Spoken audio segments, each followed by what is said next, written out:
नमस्कार, मी उल्का उद्धव पटवर्धन. उल्काच किचनमध्ये आपणा सर्वांचं स्वागत आहे. मी आज तुम्हाला झटपट टोमॅटो बटाटा रस्सा दाखवणार आहे. आता तो झटपट याचा अर्थ काय, तर आधी बटाटा उकडून घेतलेला आहे, टोमॅटो चिरून घेतलेला आहे, सगळी तयारी घेतलेली आहे, इकडे कढई तापत ठेवली आहे. म्हणजे जितक्या लवकर करता येईल असा, म्हणजे इकडे आपण समजा पोळ्या भाजतोय तर तेवढ्या वेळात इकडे रस्साही आपला होऊ शकतो, म्हणजे ही भाजी होऊ शकते अशी भाजी मी करणार आहे. याच्यासाठी 2 टोमॅटो घेतले चिरून, हे 2-3 बटाटे घेतलेत उकडवून, म्हणजे पटकन होईल या दृष्टीनं. आणि आता बाकीचं दाखवते. हे खोबरं, लसूण, आलं, अगदी थोडी ओली मिरची, कोथिंबीर हे मी वाटून घेणार आहे. थोडंसं त्याच्यात दाण्याचं कूट घालणार आहे. आणि फोडणीसाठी नेहमीचं साहित्य: जिरं, मोहरी, हिंग, हळद आणि लाल तिखट. कारण आपण ओली मिरची थोडीच घातली, त्याच्यामुळे लाल तिखटही घालणार आहोत. आता आपण भाजीला सुरुवात करूया. आधी प्रथम आपण तेल तापत ठेवूया. तर आपलं 2 चमचे तेल टाकलंय, ते चांगलं गरम झालंय. मी मोहरी टाकलीये, जिरं टाकलंय, कढीपत्ता आवश्यक नाही या भाजीला, कारण आलं लसूण लावणार आहोत आपण. हिंग. त्यानंतर आता आपण प्रथम काय करणार आहोत, तर टोमॅटोच्या फोडी चांगल्या वाफवून घेणार आहोत फोडणीला टाकून.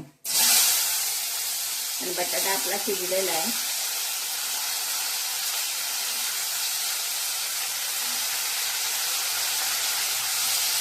झटपट भाजी कशी करायची तर अशी करायची.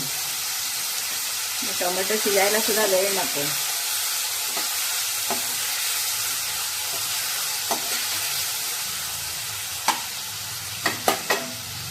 आता टोमॅटो आपण शिजत टाकला आहे, त्याच्यावर झाकण टाकते. तोपर्यंत आपण वाटप करून घेऊया.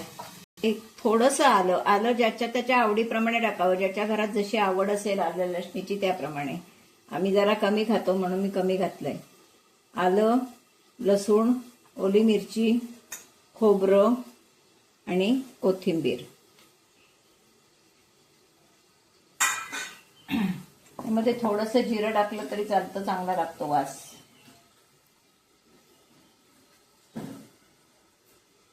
हळद आणि लाल तिखटही मी त्याच्यातच टाकते. थोडं घालणार आहे, कारण थोडी ओली मिरची घातलेली आहे.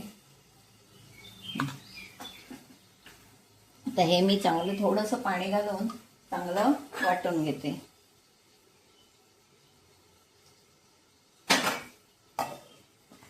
टोमॅटो बऱ्यापैकी बावत आलाय. अजून 1-2 मिनिटं. तोपर्यंत मी वाटप घालणार आहे त्याच्यावर. छान गरगरवून वाटप घालते. तर हा टोमॅटो आपला चांगला शिजलाय. तर त्यावर आपण हे केलेलं वाटप घालणार आहोत.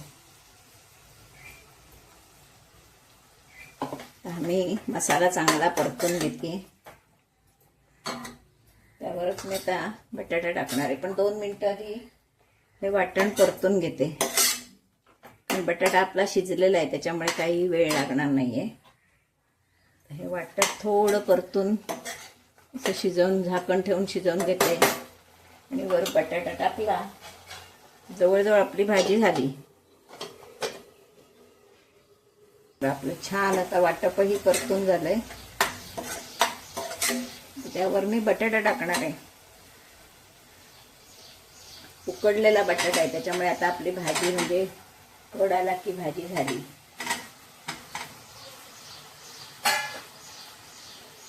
मी इकडे उकळत ठेवलंय, म्हणजे उकळतं पाणी घातलं की आपली भाजी पटकन होईल. बघा, पुन्हा एकदा झाकण ठेवणार आहे. तर राहिलंय मीठ.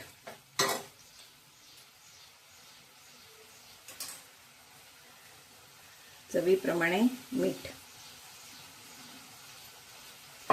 आपण त्यामध्ये टोमॅटो घातलेला आहे. टोमॅटोचा आंबटपणा थोडा कमी करण्यासाठी अगदी थोडा गूळ किंवा साखर, आवडत नसेल तर नाही घातलं तरी चालेल, कोणाची नाही. आणि गूळ घातलं नाही म्हणून काही कमी हे चव त्याची कमी होणार नाही. फक्त आम्हालाच प्रत्येक भाजीत थोडी तरी चिमूटभर गूळ किंवा साखर घालायची सवय आहे, म्हणून आम्ही हे करतो. आता मी याच्यावर पाणी ओतणार. आपली भाजी उकळी काढली की तयार. अगदी थोडं मी दाण्याचं कूट घालणार आहे, कारण मी खोबरं भरपूर घातलंय, त्याच्यामुळे मी दाण्याचं कूट अगदी थोडं घालणार आहे. ज्याला आवडत असेल त्यांनी भरपूर घालावं, आणि खोबरं कमी घातलं तरी चालेल. मी दाणे कमी खातो आम्ही, त्याच्यामुळे मी दाण्याचं कूट कमी घातलंय. ज्याच्याकडे दाण्याची आवड असेल, ज्यांना पचतात, त्यांनी भरपूर घालावं, आणि खोबरं कमी केलं तरीही चालेल. आम्ही खोबरं जास्त घातलंय. आता आपण यावर गरम पाणी ओतणार आहे, म्हणजे पटकन उकळी येते. उकळतं पाणी घातलंय.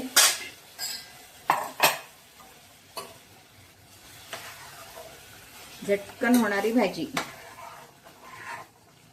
तयारी सगळी करून घ्यायची की 5 मिनिटात भाजी आपली तयार होते.